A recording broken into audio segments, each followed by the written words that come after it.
Hello, Ryari Fushimitsu here, and welcome to Let's Play Ape Escape 2, Part 14. It's time we battle Specter once and for all in this very small battleground. Took you so long, little boy.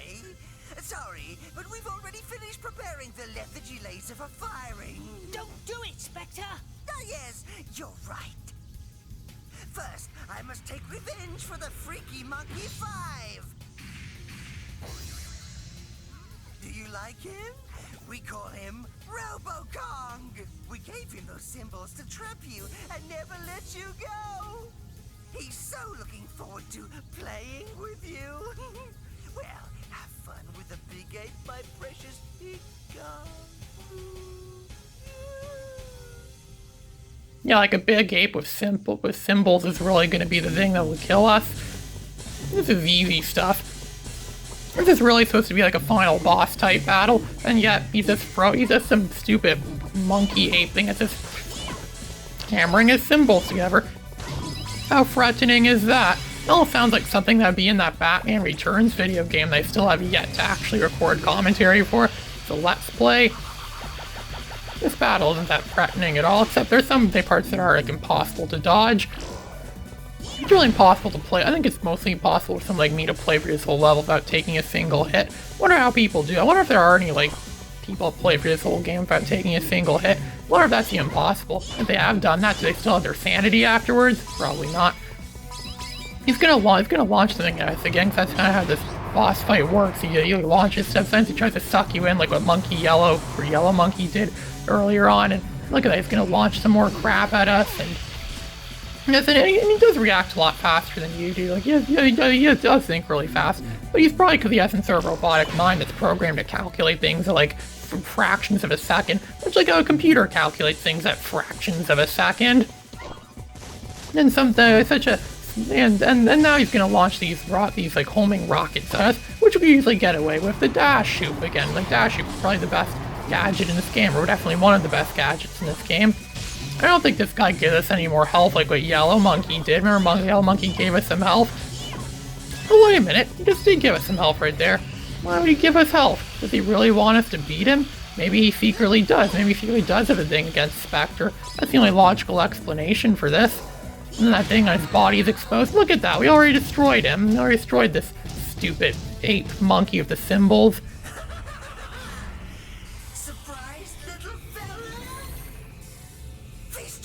Upon its true form, Ultra Goliath! Behold, the sheer perfection! Ultra Goliath will crush you like an ant!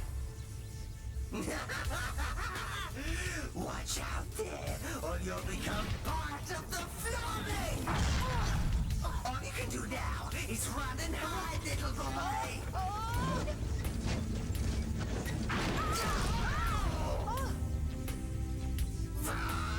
He won't move!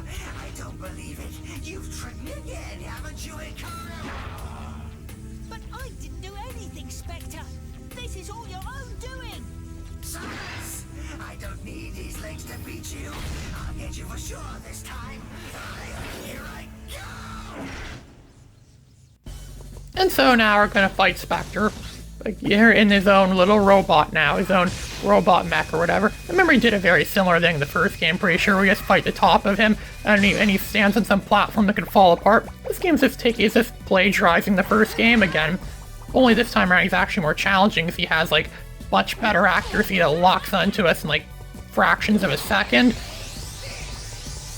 But if you know what he's doing, if you know what all his moves are, and you could probably memorize them eventually. A lot of it involves using the same gadgets over and over again, knowing when to strike at the right time. It doesn't give you a lot of time to hit him this time around, so you'll have to act fast this time around. And this PAL version is just too slow sometimes to properly react due to PAL playing in slower frame rates than the NTSC version.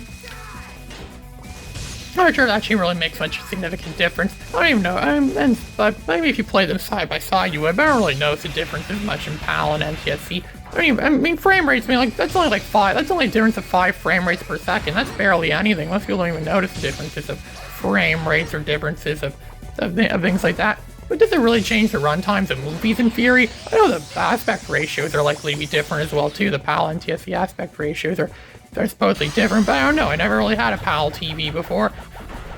And TVs in general don't really get used much anymore. I'm not sure if that applies to laptop screens at all or things like that, so I would never actually know. And so it looks like we're actually doing quite a number against this guy, actually. He's starting to smoke. I see black smoke coming off him, which can only mean that parts of his robot body are on fire, likely, from what we've done to him. He's probably gonna run around like a madman, because when in doubt, just run around like a madman. You destroy more parts of the floor as well, too, but you could easily get away with that if you have the sky flyer thing, or whatever it's called. And he just keeps destroying the floor right in front of him. I wonder how much it's costing him. Well, again, it probably doesn't cost him anything, because the floor pieces just magically regenerate after such a short amount of time. And so he's gonna try to grab us again. Yeah, it's almost impossible to dodge those when he grabs us. Sounds like a boss in a Sonic game, almost, like how he reaches out and tries to grab, and you have to like destroy. Well, you don't have to destroy his arms like in some of the Sonic games, but still, it almost is like a boss kind of thing. I know this game did take some. Well, I'm not sure it took much inspiration from Sonic games, but I know it did take a lot of inspiration from Mario and Pokemon. If it isn't that obvious, alright, since all the characters in this game even looks even more Pokemon-like than the first one did. Even the third one's gonna look even more like Pokemon. It's like the Ape Escape games kept looking more and more like Pokemon. If there actually was to be an Ape Escape 4, it probably would be a Pokemon game, rather than a merger of Pokemon. Yeah, like that's ever gonna happen, since Ape Escape's kind of a dead franchise, but yeah, Pokemon still is a current franchise. They're made by competing companies as well, too, which is a real issue at hand. Because Nintendo doesn't really like combining their franchises with other competitor franchises, which is what Ape Escape would be, since Ape Escape's made by Sony. I'm not even sure what company developed the Ape Escape games. I don't know, but I'm not even sure. I don't think it even says. I think it does say it, but they don't have like a logo or anything like that. It says like, oh, created and developed by this. Kind of like a Crash Bandicoot says created and developed by Naughty Dog, or Spyro says created and developed by Insomniac Games. I don't think they have a real logo like that, so I don't even know who really developed these games. I'm not even sure what else they made or think. I know they did work on Jumping Flash, supposedly, or I think they worked on Jumping Flash at one point. And look what he just did to make the battle harder. He made the playing field a little bit smaller. Like, wow, that's really gonna throw us off. That's really gonna stop us having a much smaller battleground. Yeah, what difference is that? I'm just gonna destroy it anyways, only to have us run around in circles like a maniac madman or something like that. I think he's gonna try to throw his fist. Yeah, he's gonna throw his fist. And see now, actually, it's actually easier to dodge his fist because I have these two outer platforms there. There's two like very outer platforms to stand on those. He could run the opposite direction where his arm's going or something like that. Well, you see what I just did there. And so it makes it actually really easy to dodge his attacks. And look at that, he just gave me some health right there too. These bosses in this game really don't want us to lose. It's like they really want us to win or something like that. That's why they keep giving us health. Health refills. The bosses. Why would the bosses give health refills? Actually, I think come to think of it now, I think the first game kind of did that too. But I thought the first game did that because it was the first game and it was just something that, they wanted to, I don't even know why they'd give you your own health. How many other games do you know that have final bosses or just bosses in general that give free health refills to people? I've never known any real serious game, except for Ape Escape games. I never really known any real serious games that have ever done stuff like that. And of course, using our useless magnet again, if you kind of do need the useless magnet if you want to beat this boss. And then dodge everything and running around in circles. This is a really repetitive battle. It goes on a lot longer than the bosses in the first game did. That's because it's very, like I said, it's a very repetitive fight kind of thing. That's more the reason why people prefer the original Ape Escape over this one for the most part, and I could definitely see why. It was on more primitive hardware too. Oh, look at that, we defeated Specter. What did I do wrong? Beep-boo! Hey, Specter! Specter, stop! Huh?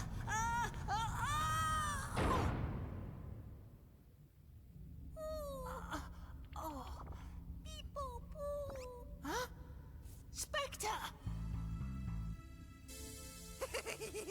You made it further than I expected. Not too shabby for a mere human. Not bad yourself for a monkey. You're a tough little fella. I respect that. But this is the end of the line for you. The trigger for the lethargy laser is right behind me.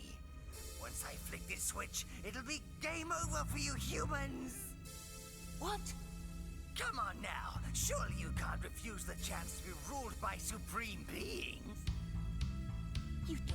understand. You don't know anything about us. What? Humans never stop trying. That's what gives us a future. We'll never give in to the likes of you. Give up now. You don't stand a chance. Huh?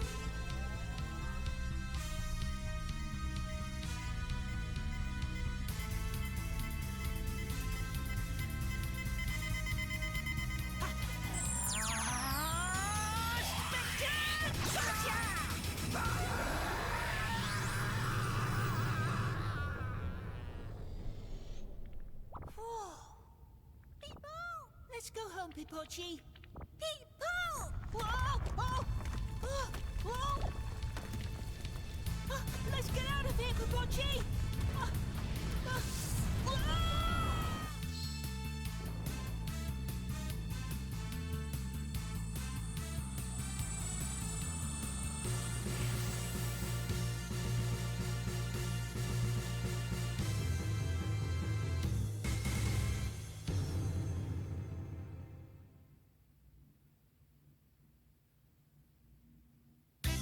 And so we pretty much destroyed Specter's base pretty much, or we pretty much stopped Specter from activating the left, we didn't actually destroy his base, we stopped him from activating the Leveragey laser, and we captured Specter, but that seemed a little too easy. We know something more is going to come up. Specter couldn't possibly have gone down that easy. We know there's some other plan from him coming up.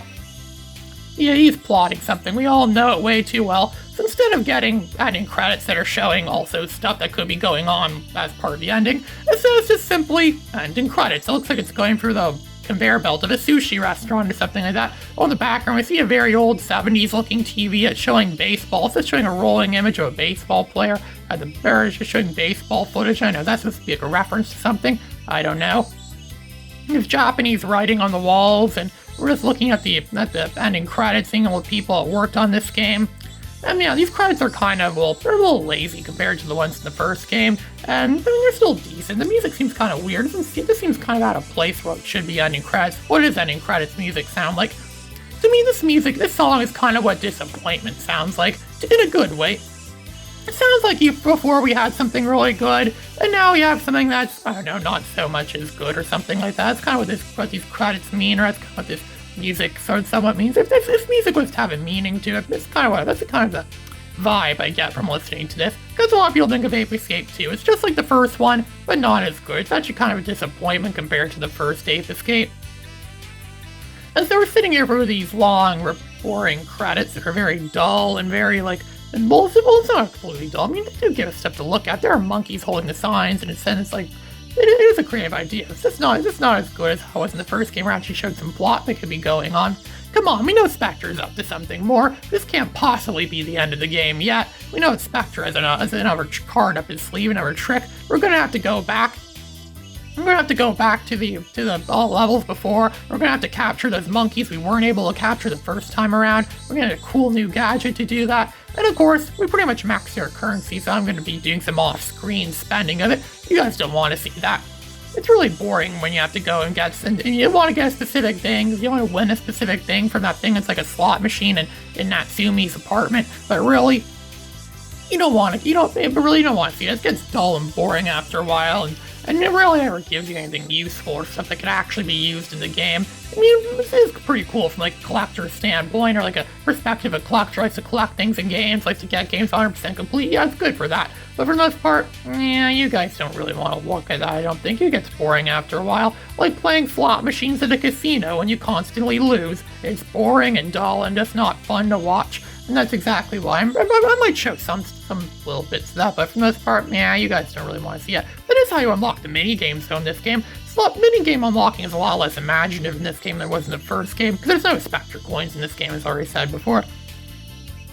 And at the same time, it's still very random as to what you will unlock. In theory, you could play the game for hours on end and still, and keep going through that thing and still never unlock it, but I do believe it is triggered by certain levels of the game. Like a complete certain level, you can unlock. It allows this minigame to possibly be unlocked from randomness. If you don't beat a certain other level later in the game, unlocks a different minigame, so on and so forth. But even then, it's still very random as to what you'll get. Ape Escape 3 actually improved that by actually allowing you to buy what you want when you want, kind of thing, as long as it's available. And of course, we're getting European credits here. You can see like European localization stuff, because this is the European version of the game using the UK voice dubs, which for some reason they recorded a different voice dub for the US version and the UK versions for some odd reason. It's all the same language. What was the point of getting a different dub for it? Well, it might be because from what I've heard, in the American version, like Carter or whatever his name is, he's voiced by the same guy who voices Ash from Pokemon. That's probably why he sounds so much alike. And he's very even more annoying, like Jar Jar Binks. He's actually not as annoying in this game. In the American version, he's incredibly annoying. I bet most of the people who play this game are Americans, and that's more of the reason why a lot of them don't seem to like it. Japanese to English translation team, yeah, we know they did a good job of this game. I didn't really notice very many translation errors, which are very common in Japanese games being converted to English languages. They often make typos or spelling mistakes. You see a lot, especially in older games, but I don't know, it's 2003 now, so maybe by then they had better technology if that, or they had better like proofreaders or better people proofread stuff better. And they're being introduced to the voice actors now. Oh yeah, the voice actors, the people that lent their voices to the game. People say I'd make a good voice actor. Yeah, I consider doing voice acting eventually, maybe. I mean, I kind of do voice acting all the time in my YouTube videos, me adding commentary. Commentary is kind of like voice acting in a way, or kind of like that. And so it's just showing up the end of the credits, it's just wrapping up the credits now. We've seen most of the credits now, I think. How many more people could have possibly worked on this game? Well, I mean, I know a lot of people did. I remember back in the good old days when not everyone was credited, and they would use like pseudonyms too, or things I'm pretty sure are pseudonyms, like Fishman, or Yuki-chan's Papa, or stuff like that. I remember back in those days, yeah, those were some fun times. But nah, people are more serious these days. At least in 2003, people were a lot more serious than they were in the 80s and 90s, and people made up names for credits of games. It's just giving us more like credits and stuff. Yeah, we know they all did a good job. They did well. Sure, may not have been as good as the first one, but we know they didn't mess up. They didn't royally screw up. They did fine with this one. I think it is a fine game overall. I still recommend this game for fans of Ape Escape and fans of 3D platforms in general. I do recommend this game still. This is Ryari Fishimitsu, signing out.